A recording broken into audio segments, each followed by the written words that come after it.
I'm Jatin with the firm ground from Verito. Tuesday, I left you with a question. How many security settings are already built into your tax software that you've never turned on? The honest answer is a lot. And today, we're gonna count them. 5 platforms: Drake, Lacerte, ProSeries, QuickBooks, Microsoft 365, and Google Workspace. Everyone has real security features sitting inside it right now. You're already paying for them. This episode is the walkthrough on which one actually matters. Nothing to buy, nothing to install, just settings. Quick framing before we get into it, because I want the compliance angle clear from the start. Every setting we're about to walk through would satisfy something the FTC Safeguards Rules asks for. We covered that rule in episode 7. Element 3 is safeguards, element 4 is monitoring and testing.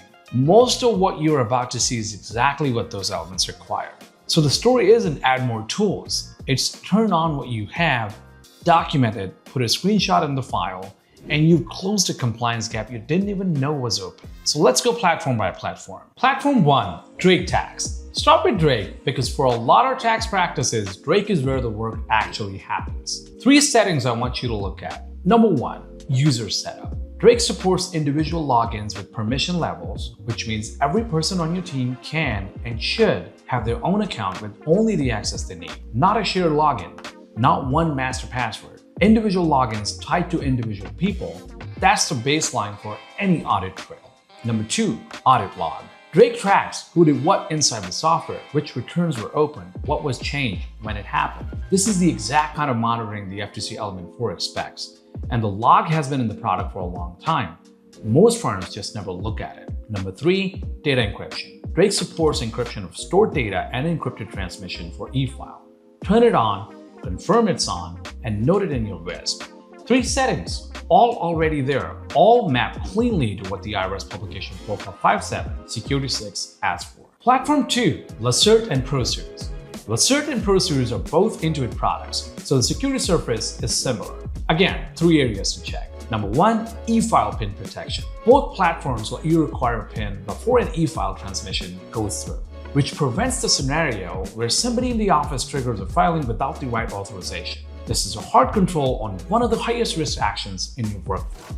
Number 2, client portal. Intuit Link is the client-facing portal that comes with Lacerte and ProSeries. Sending documents through the portal beats sending them by email every time, because the portal is encrypted, logged, and auditable. Email is none of those things. Number 3, user access rights. Like Drake, both platforms let you set per user access. Restrict who can e-file, restrict who can see partner-level returns, and restrict who can export client list. Least privilege by default, it's more work to set up once, but it's a lot less work when something goes wrong. Platform 3, QuickBooks Online. QuickBooks Online is where most of your clients' bookkeeping data lives. So the settings here protect not just your firm, but the client data you're accessing on their behalf. So number 1, user roles. QuickBooks Online has a granular control system. Primary admin, standard user, custom roles you can define. Every person on your team who accesses a client's QuickBooks should be added with only the role they need, not admin by default, not shared credentials. Number 2, audit log. This one matters more than any other setting in this episode. QuickBooks keeps an immutable audit log of every change to the books. Who edited a transaction, when, what the original value was. That log alone satisfies the FTC Safeguards Rules Element 4 monitoring requirement for anything you touch in QuickBooks. Every practice should know it exists. Most don't. Number 3, 2-step verification. Intuit calls it 2SV. Turn it on for every account, yours, your team's, and encourage your clients to do their own theirs. Because a compromised QuickBooks login gives an attacker access to your client's entire financial picture. And that's what BEC crews are after, which we covered in episode 9. 3 down, 2 to go. And these last 2 are where most breaches at accounting firms actually start. Platforms 4 and 5, Microsoft 365 and Google Workspace. Your email and document collaboration platform is where the phishing lands, where the file sharing happens, and where the account compromise usually starts, which is why the settings here matter as much as the tax software settings do. So number 1, Microsoft 365.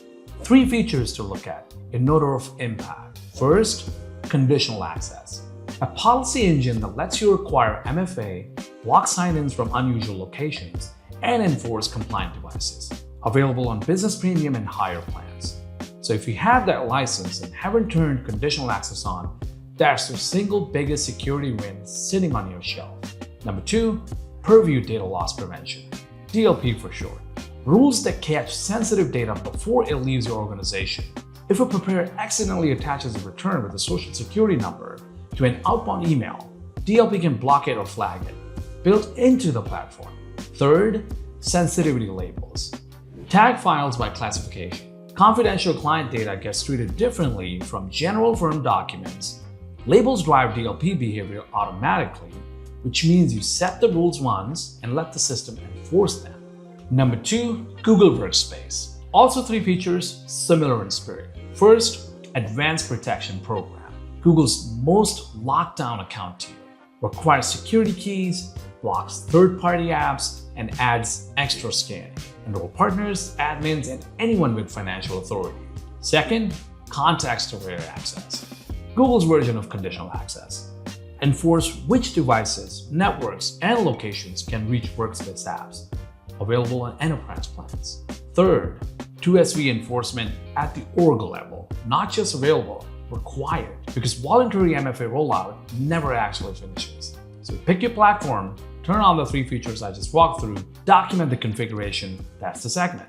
Quick Verito note, everything we walked through today lives inside your apps. What Verispace handles is the platform your apps run on. Server hardening, encrypted storage, network isolation, MFA at the hosted desktop level, backup architecture, all configured to IRS and FTC baselines from day one, which means the security foundation underneath your Drake, your QuickBooks, or your Microsoft 365 is already handled the moment you move in. The app level settings we walked through today are where your team picks up from there, and that's exactly where this episode's checklist comes in.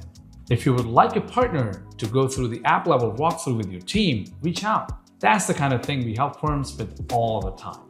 One action this week, and this one is small enough that there's no reason to skip it. Pick one platform from today. Drake, Lacerte ProSeries, QuickBooks, Microsoft 365, or Google Workspace. Doesn't matter which. Open the security settings we walked through, turn on the ones that aren't on, and take a screenshot of the final configuration. Then drop that screenshot in the folder next to your WIT. That's evidence. When the FTC or your insurance carrier asks whether you have safeguards in place, that screenshot is exactly what they want to see.